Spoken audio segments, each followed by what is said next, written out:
Hari ini, bulan-bulan ini kita tahu bahwa kita sedang berada di bulan di mana kita berdampak. Dan ketika saya renungkan ini, hidup yang berdampak bagi sekitar kita tidak mungkin terjadi apabila kita tidak mengalami perubahan yang signifikan. Dan perubahan yang signifikan tidak akan pernah terjadi bila kita tidak pernah mengalami perjumpaan dengan Tuhan Yesus.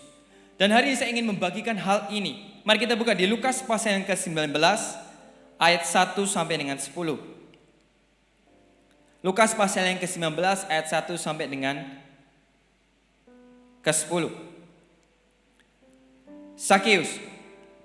Yesus masuk ke kota Yeriko dan berjalan terus melintasi kota itu. Di situ ada seorang bernama Sakeus, kepala pemungut cukai, dan ia seorang yang kaya. Ia berusaha untuk melihat orang apakah Yesus itu. Tetapi ia tidak berhasil karena orang banyak sebab badannya pendek. Maka berlarilah ia mendahului orang banyak lalu memanjat pohon ara untuk melihat Yesus yang akan lewat di situ. Ketika Yesus sampai ke tempat itu, ia melihat ke atas dan berkata, "Sakeus, segeralah turun sebab hari ini aku harus menumpang di rumahmu." Lalu Sakeus segera turun dan menerima Yesus dengan sukacita. Tetapi semua orang yang melihat hal itu bersungut-sungut katanya, "Ia menumpang di rumah orang berdosa." Tapi Sakeus berdiri dan berkata kepada Tuhan, "Tuhan, setengah dari milikku akan kuberikan kepada orang miskin. Dan sekiranya ada sesuatu yang kuperas dari seseorang akan kukembalikan 4 kali lipat." Kata Yesus kepadanya, "Hari ini telah terjadi keselamatan kepada rumah ini karena orang ini pun anak Abraham.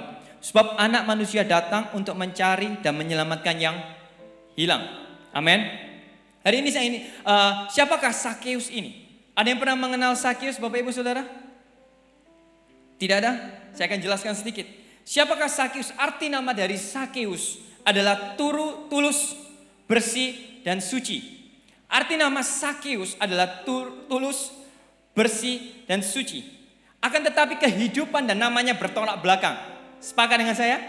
Namanya tulus, bersih, tapi apa yang dia lakukan berbeda. Sakeus tidak memperlihatkan ketulusan sama sekali. Sakeus tidak memperlihatkan suci, apalagi berintegritas. Dan apa yang terjadi dengan Sakeus? Pekerjaannya berkaitan dengan pemungut cukai. Dan pemungut cukai bukan hanya seorang pemungut cukai, tapi Sakeus adalah kepala pemungut cukai. Katakan bersama dengan saya, kepala. Dan pemungut cukai adalah pegawai kerajaan Romawi yang waktu itu menjajah Israel. Mereka ditugaskan untuk memungut pajak dari bangsanya sendiri, yaitu sesama orang Yahudi. Bahkan terkadang pajak yang dipungut sangat lebih banyak. Dan inilah pandangan orang Yahudi di sekitar Sakeus ketika dia melihat orang ini. Orang Yahudi yang bekerja pada pemerintah Romawi disebut sebagai pengkhianat atau bahkan kafir. Sebab mereka telah mempermainkan imannya dengan cara pro bangsa Romawi yang menyembah berhala. Dan orang Yahudi telah belajar dari pengalaman ketika pembuangan dari Babel. Mereka berulang kali jatuh dalam penyembahan berhala. Maka dari itu orang Yahudi sangat benci kepada Sakeus. Dan benar-benar bukan hanya benci, tapi ketika Sakeus lewat, banyak orang yang sama sekali tidak respect kepada Sakeus. Dan Sakeus ini punya jenjang karir yang sangat baik.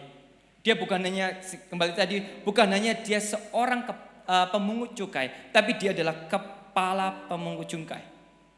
Dan tidak gampang untuk mencapainya. Dan Sakeus bukannya kepala pemungut cukai, tapi Alkitab juga berkata bahwa Sakeus adalah orang yang kaya. Dan Sakeus, apa yang menyebabkan kok Sakeus dicap sebagai pengkhianat? Kenapa kok banyak orang yang benci kepada Sakeus dan Sakeus rela meletakkan semua, bahkan namanya, arti namanya, imannya, semua. Apa yang mendasari itu? Kenapa kok Sakeus rela melakukan itu? Hanya satu saja, karena duit.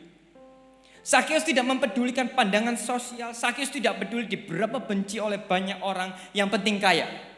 Ia gak peduli bagaimana hati nuraninya seringkali bertolak belakang dengan segala apa yang dia lakukan. Tapi dia gak peduli, yang penting kaya. Yang penting punya duit. Amin. Di sini siapa yang rindu diberkati Tuhan dan punya duit? Punya banyak duit? Angkat tangannya.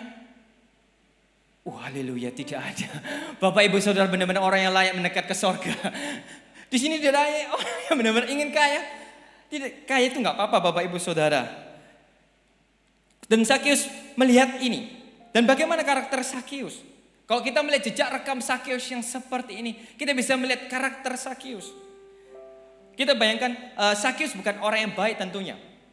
Hingga saya umur 32 tahun saat ini, saya tidak pernah ketika ada orang yang debt collector datang ke rumah, mereka itu baik-baik. Setuju dengan saya? Tidak ada orang yang debt collector badannya besar-besar dan dia datang ke rumah dan berkata, "Shalom, haleluya Bapak." Tidak pernah. Tidak pernah saya jumpai orang yang seperti itu. Tapi yang saya jumpai adalah orang-orangnya garang dan mencekno, kata bahasa Surabaya.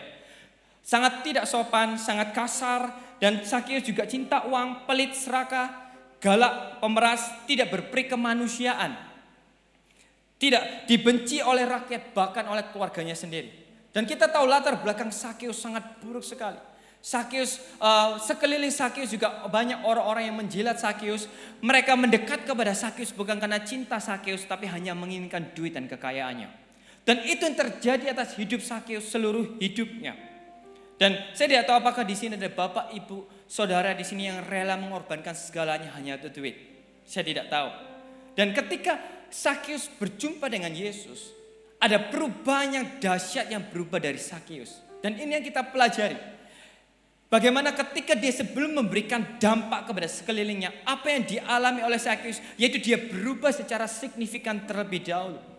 Setiap orang kita ingin memberikan dampak, setiap orang kita ingin memberikan dampak di keluarga, di CG, di perusahaan tempat kita memimpin, atau dimanapun kita berada. Tapi masalahnya bahwa kita tidak akan pernah bisa berdampak kalau perubahan tidak terjadi dulu terlebih dahulu atas hidup kita. Amin. Dan di ayat 8 dikatakan bahwa Sakyus berkata, "Tuhan, setengah dari milikku akan kuberikan kepada orang miskin, dan sekiranya ada sesuatu yang keperas dari seseorang akan kukembalikan 4 kali lipat." Perubahan yang terjadi dari Sakyus hari itu tadinya serakah. Dia berubah mulai memberikan setengah dari hartanya. Tadinya dia kasar terhadap orang miskin, tapi Alkitab juga berkata dia punya belas kasihan kepada orang miskin. Tadinya dia yang keras dan kasar, sekarang dia menjadi orang yang peduli terhadap orang-orang yang dia peras. Dia care terhadap orang-orang yang ketika dia sudah melakukan kejahatan, dia peduli lagi. Tadinya hanya mementingkan diri sendiri, kekayaannya hanya untuk diri sendiri. Sekarang dia mementingkan banyak orang. Kalau dibayangkan, Sakyus punya dampak di mana perubahan. Sakyus punya dampak di mana punya perubahan di mana dia tidak lagi menjadi orang yang sangat kaya. Kalau Bapak Ibu Saudara bisa bayangkan, kalau Sakyus punya duit 1 miliar, dia harus bagi itu 500 juta harus diberikan kepada orang miskin, dan 500 juta dia simpan. Apakah itu susah? Itu perubahannya sangat luar biasa loh. Kita bisa bayangkan sih Bapak Ibu Saudara, saya nggak tahu berapa jumlah rekening di Bapak Ibu Saudara semuanya, tapi yang saya percaya semuanya banyak rekeningnya jumlahnya. Amin. Sedikit kelihatannya. Semuanya banyak. Yang rekeningnya banyak jumlahnya, katakan amin. Iya, benar-benar sedikit ini. Tuhan berdoa supaya mereka diberkati semuanya. Dan saya bayangkan kalau saya punya uang seperti Sakyus ketika dia punya 1 miliar. Dan harus dikasih 500 juta. Itu sangat susah sekali. Dan bukan itu saja loh. Dia mengganti orang-orang yang sudah dia peras. Orang-orang yang sudah dia tagih banyak. Lebih banyak daripada beban yang harusnya menjadi milik kaisar. Dia kembalikan itu 400%. 4 kali lipatnya. Dalam hukum Taurat harusnya 20%, tapi Sakyus menggantikannya 400%. Ini melampaui ketetapan yang dilakukan oleh hukum Taurat. Dan bayangkan jika Sakyus punya istri. Bayangkan perasaan istrinya. Tiba-tiba rekeningnya harus dikasih 1 miliar dan kemudian tinggal 500 juta. Apakah istrinya marah? Istri di sini bagaimana kalau punya suami Sakyus dan kemudian uangnya habis 500 juta? Apakah istri akan berkata, enggak apa-apa Pak, yang penting Papa berubah? Saya tidak tahu bagaimana respon seorang istri karena tidak dijelaskan di Alkitab. Tapi yang saya tahu berdasarkan pengalaman saya, Sakyus harus menghadapi istrinya yang marah-marah, mungkin. Karena duitnya habis, 500 juta. Dan ketika Sakyus melihat hal itu, ada perbedaan yang besar dari seorang namanya Gehazi. Ketika Sakyus melihat Yesus, Sakyus rela memberikan hartanya semuanya hanya untuk Yesus. Hanya untuk semuanya, dia tahu bahwa tidak ada apa-apanya dibanding Yesus. Tapi hal itu berbeda dengan Gehazi ketika Gehazi melihat ada banyak uang M. Ketika saya tafsir saya lupa 1M atau 2M lebih. Ketika Gehazi melihat itu, Gehazi kemudian jatuh hati dan dia mengorbankan segala sesuatunya hanya untuk mendapatkan kekayaan. Sakeus mengalami perubahan yang sangat dahsyat. Kenapa kok Sakeus bisa seperti itunya berubah? Meskipun Sakeus sudah berumur cukup tua, saya percaya bahwa tidak ada umur yang terlalu tua untuk kita itu bisa berubah. Meskipun Sakeus sudah punya jabatan yang cukup tinggi, tidak ada kata terlambat untuk kita itu bisa berubah. Dan Sakeus sudah membuktikannya, meskipun banyak orang yang membenci Sakeus. Ada banyak orang yang sudah hopeless melihat Sakeus bahwa Sakeus tak akan pernah bisa berubah. Nyatanya bahwa Sakeus sudah memberikan suatu contoh bahwa Sakeus bisa berubah. Dan saya percaya kita semuanya, Bapak Ibu Saudara, bahwa kita semuanya bisa berubah. Yang percaya katakan amin. Dan dampak apa yang sudah diberikan oleh Sakeus? Ketika dia sudah berubah, kita sudah kenal siapa dulu Sakeus. Bahkan kita tahu karakternya seperti apa. Dan Sakeus sudah mengalami perubahan. Dan dampak apa yang diberikan oleh Sakeus pada waktu itu telah terjadi di keselamatan di tengah keluarganya. Alkitab ngomong, kata Yesus kepadanya, hari ini telah terjadi keselamatan kepada rumah ini karena orang ini pun anak Abraham. Berjumpa dengan Yesus ketika Sakeus mengalami perubahan, ketika Sakeus mengalami hidup yang benar-benar dia berkata bahwa harta bukan segalanya. Ya, Sakeus mendapati bahwa keluarganya diselamatkan. Kepala rumah tangga, pada waktu itu Sakeus menjadi kepala rumah tangga. Dan kepala rumah tangga seharusnya memberikan teladan kepada seluruh anggota keluarga bahwa perubahan bisa terjadi dan janji Allah bisa turun atas keluarga tersebut. Itulah dampak yang diberikan ke seorang namanya Sakeus. Sakeus memberikan dampak di mana ketika dia mengundang Yesus, Yesus berbicara keluarganya dan seharusnya kepala-kepala rumah tangga yang ada di gereja Mawar Syaron seharusnya sama seperti Sakeus. Yang membawa Yesus masuk ke dalam keluarganya dan membiarkan Yesus bertindak, berkehendak dan berdaulat atas keluarganya. Berapa banyak saya jumpai ada anak-anak muda yang kehilangan figur seorang bapak. Bukankah ini sama seperti yang diceritakan oleh Sakeus? Sakeus banyak mengejar harta, Sakeus banyak mengejar karir, Sakeus banyak mengejar apa yang seringkali diinginkan, apa yang pencapaian kesuksesan. Tapi apa yang paling mendasar yang dibutuhkan oleh seorang anak bukanlah pencapaian dan kekayaan, tapi kehadiran seorang bapaknya. Bukankah ini seringkali terjadi dan kita tidak sadar? Saya banyak jumpai Bapak Ibu Saudara, anak-anak yang kelihatannya yang kelihatannya keluarganya harmonis, tapi dia kehilangan figur seorang bapak sehingga dia harus mencari kasih di tempat lain. Dia harus mencari kasih di pacaran, dia harus mencari banyak kepahitan, dia harus mencari teman-teman hanya untuk memuaskan figur di mana dia kehilangan figur seorang bapak. Figur bapak yang care, figur bapak yang benar-benar mengundang Yesus, figur bapak yang bukan hanya mengutamakan pekerjaan, tapi figur bapak yang datang kepada anaknya dan berkata, aku mengasihi kamu dan peluk anak tersebut. Dan ini sering saya jumpai Bapak Ibu Saudara. Tahukah bahwa anak-anak Bapak Ibu Saudara benar-benar menantikan ada bapak yang tidak hanya mengurus seperti itu, tapi ada bapak yang datang memberikan waktunya dan memeluk dan mendoakan dan berkata, aku mengasihi kamu. Ketika dia mendapatkan apapun, ketika dia sudah belajar, ketika dia sudah melakukan, ada bapak di sana yang memuji anak tersebut. Ada bapak sana yang memberikan di sana yang memberikan waktunya untuk anak tersebut. Dan tidak lagi menjadi sosok yang keras. Ini dinantikan oleh anak-anak Bapak Ibu Saudara yang ada. Dan saya percaya ketika kepala rumah tangga mengalami perubahan, tidak susah untuk mengubah seisi rumah. Ketika kepala rumah tangga sudah memberikan teladan, tidak susah untuk melihat bahwa istri, anak-anak semuanya akan berubah. Amin. Dan gereja Mawar Syaron, seluruh keluarganya bukan hanya baik di depan, tapi di dalamnya juga baik. Amin. Dan saya juga mengoreksi meskipun saya belum punya anak, tapi saya belajar menjadi kepala rumah tangga yang baik. Menurut saya ada hal yang paling susah adalah ketika saya berkhotbah, tapi saya tidak melakukan apa yang saya khotbahkan. Tapi hari ini saya bisa bersaksi, istri saya tahu segalanya, bahwa saya pribadi yang tidak pernah marah di rumah. Saya pribadi yang panjang sabar. Mungkin ya seperti Tuhan Yesus lah.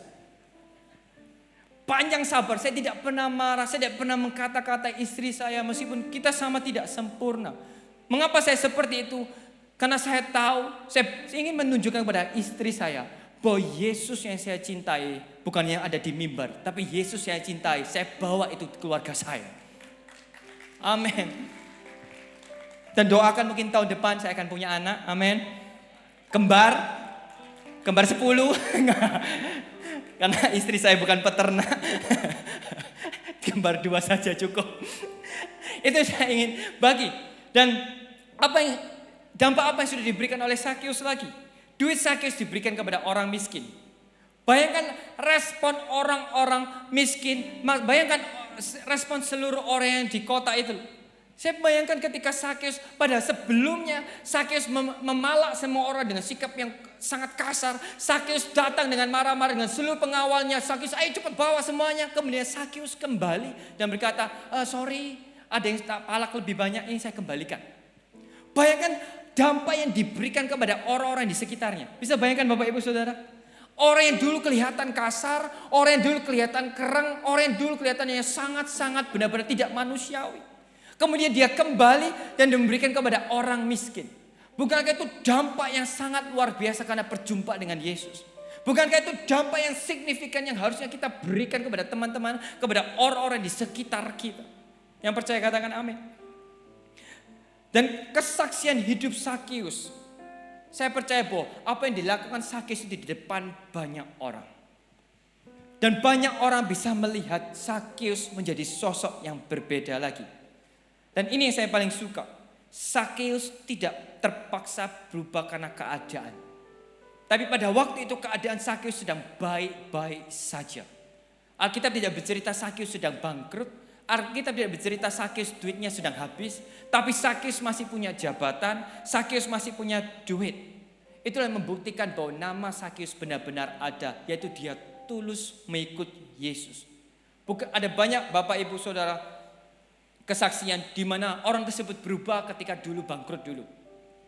Ada banyak kesaksian di mana Bapak Ibu Saudara harus berubah terlebih dahulu ketika dia sakit. Itu tidak salah. Tapi yang saya ingin tekankan bahwa Sakeus tidak terpaksa berubah karena keadaan. Bukankah itu yang seharusnya kita lakukan? Jangan menanti keadaan terhimpit. Jangan menanti kita sakit terlebih dahulu. Jangan menanti kita bangkrut dulu baru kita berubah. Tapi berubahlah supaya apa? Kita semakin diberkati, hidup kita semakin naik, hidup kita semakin kuat dan kita semakin memuliakan Tuhan. Amin. Dan saya tahu ketika dia mengalami perubahan ini, Sakeus harus memikul salibnya. Sakeus menyadari posisinya jelek di mata banyak orang. Tetapi Sakeus tidak mempedulikan hal itu. Ini yang paling saya suka. Ia tidak takut kehilangan wibawanya. Dan tidak malu untuk memanjat pohon seperti anak-anak. Yesus harusnya mampu membuat kita tidak lagi gengsi. Saya bisa bayangkan ketika saya lihat di Google, pohon ara itu besar Bapak Ibu Saudara. Cukup besar.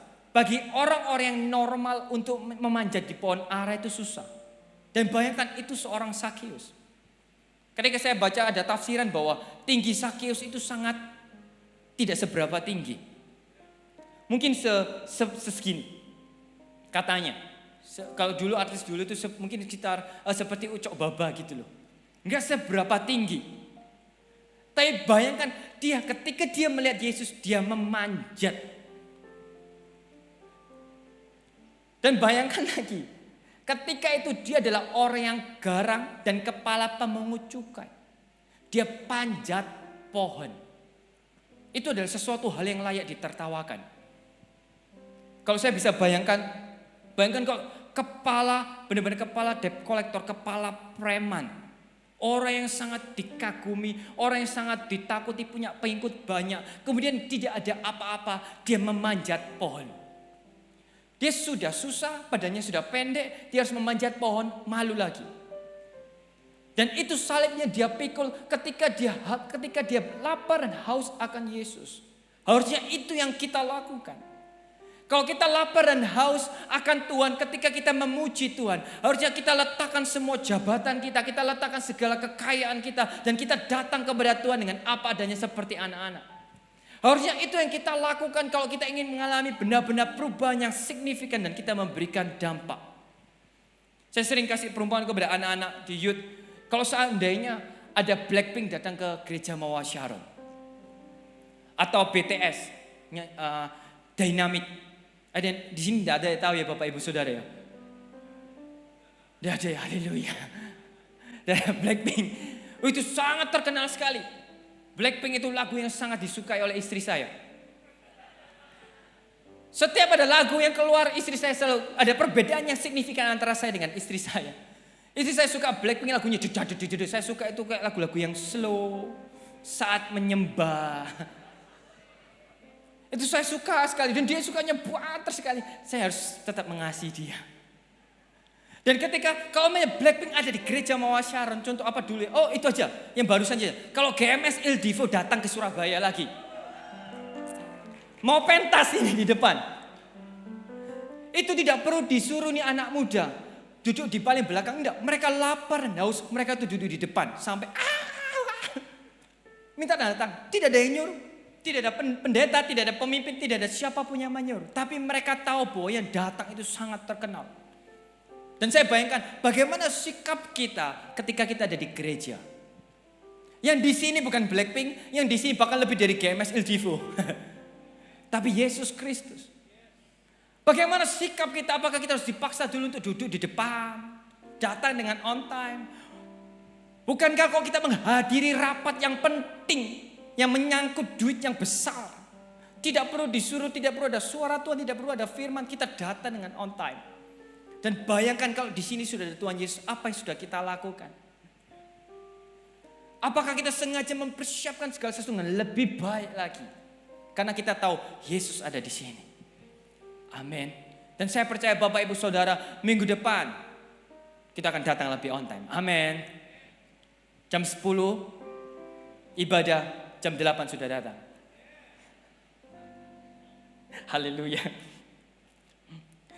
Dan apapun yang kita ini perubahannya benar-benar saya diingatkan bahwa apa yang dilakukan Sakeus seringkali apapun yang dilakukan orang terhadap kita pasti ada orang yang membicarakan kita.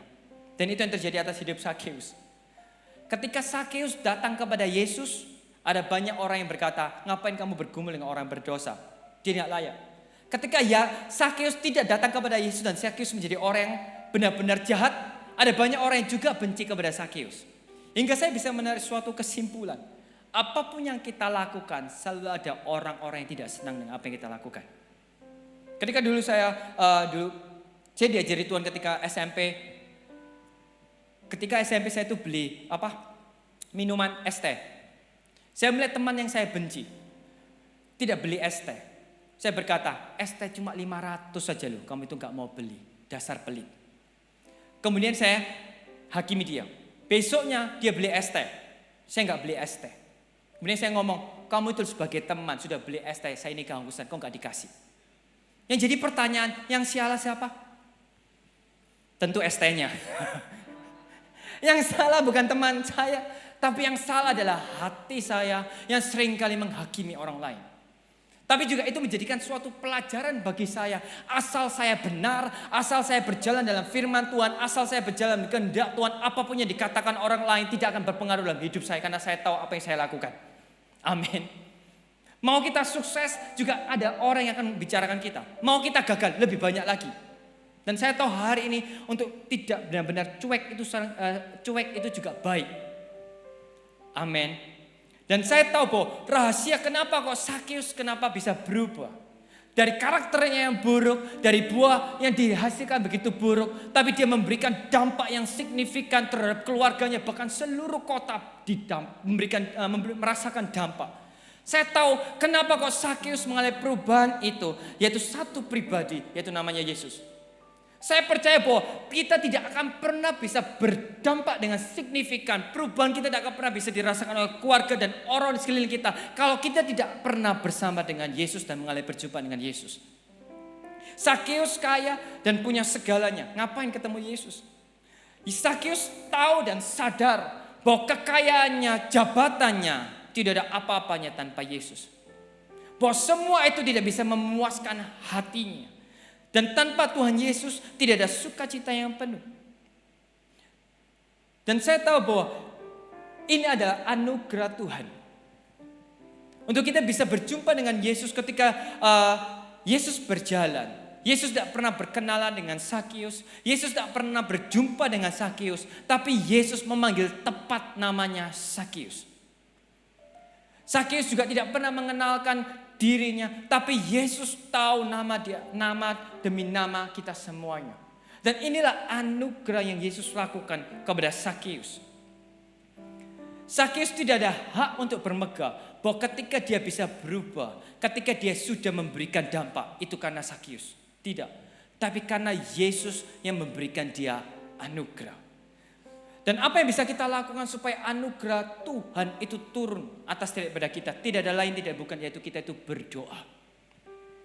Mengapa ketika saya renungkan, mengapa kok Sakius begitu sampai rela dia panjat pohon, dia sampai kehilangan seluruh wibawanya. Mengapa kok sampai Sakius rela kehilangan seluruh hartanya, kehilangan segalanya? Karena saya tahu, Alkitab ngomong dengan jelas, karena dia sudah menerima Yesus dengan sukacita. Yesus lebih berharga daripada harta duniawi. Yesus lebih berharga daripada apapun. Dan ini yang menjadi rahasia dari Sakius, dari hidupnya yang berdampak, dari karakternya yang berubah. Tidak lain tidak bukan, hanya karena dia mengalami perjumpaan dengan Yesus. Dan saya percaya bahwa sama seperti Paulus, satu kali perjumpaan, tidak diceritakan berapa kali, hanya satu kali perjumpaan saja Sakius mengalami perubahan. Hanya satu kali perjumpaan saja Saulus berubah jadi Paulus. Dan saya percaya hari ini satu kali perjumpaan saja untuk kita semuanya kepala rumah tangga, untuk setiap kita semuanya keluarga di sini, ada di sini. Saya percaya bahwa satu perjumpaan mampu mengubah kita semuanya. Amin. Amin. Dan ketika saya mempersiapkan firman kemarin lusa, saya itu mimpi. Kemarin lusa itu saya biasanya sih nggak pernah mimpi tentang roh jahat. Tapi ketika itu saya bangun pagi-pagi, mimpinya jelas ada roh jahat di depan kamar saya. Dia datang dan kemudian saya kaget. Saya kaget dan kemudian saya bangun. Saya berdoa di dalam nama Tuhan supaya pergi. Dan kemudian hari ini baru saya tahu, Tuhan kenapa kok ada roh jahat yang datang ke kamar saya? Kenapa kok ada roh jahat yang kau izinkan datang? Saya itu paling benci didatangi roh jahat karena tidak ada kebanggaan dari hal itu. Saya lebih suka didatangi Tuhan Yesus. Saya nggak sama sekali nggak bangga. Tidak ada yang di sini yang bangga yang didatangi oleh orang yang suka melakukan kejahatan. Tidak ada di sini yang bangga didatangi oleh pencuri. Dan ketika hal itu saya tahu, Tuhan berbicara dalam hati saya. Kenapa kok roh jahat datang ke kamar saya? Ini poinnya. Karena roh jahat takut ketika Bapak Ibu Saudara di sini jemaat gereja Mawar Sharon mengundang Yesus, mengalami perjumpaan dengan Yesus, dan kita memohon anugerah Yesus untuk tetap tinggal dalam keluarga kita, dalam gereja kita, dan kita mengalami kemuliaan demi kemuliaan, kita mengalami perubahan dan kita memberikan dampak. Ini yang dia takuti oleh roh jahat. Dan roh jahat tidak akan pernah suka ketika ada Sakius dibangkitkan atas gereja Mawar Sharon. Dan saya tahu bahwa kalau Tuhan sudah memberikan janjinya, dan Tuhan sudah memberikan janji di Mazmur pasal yang ke-20 ayat 7 sampai dengan 9. Mazmur pasal yang ke-20 ayat 7 sampai ke 9. Sekarang aku tahu bahwa Tuhan memberi kemenangan kepada orang yang diurapinya dan menjawabnya dari surganya yang kudus dengan kemenangan yang gilang gemilang oleh tangan kanannya. Orang ini memegahkan kereta dan orang itu memegahkan kuda. Tapi kita bermegah dalam nama Tuhan Allah kita. Mereka rebah dan jatuh, tapi kita bangun berdiri dan tetap tegak. Amin semuanya.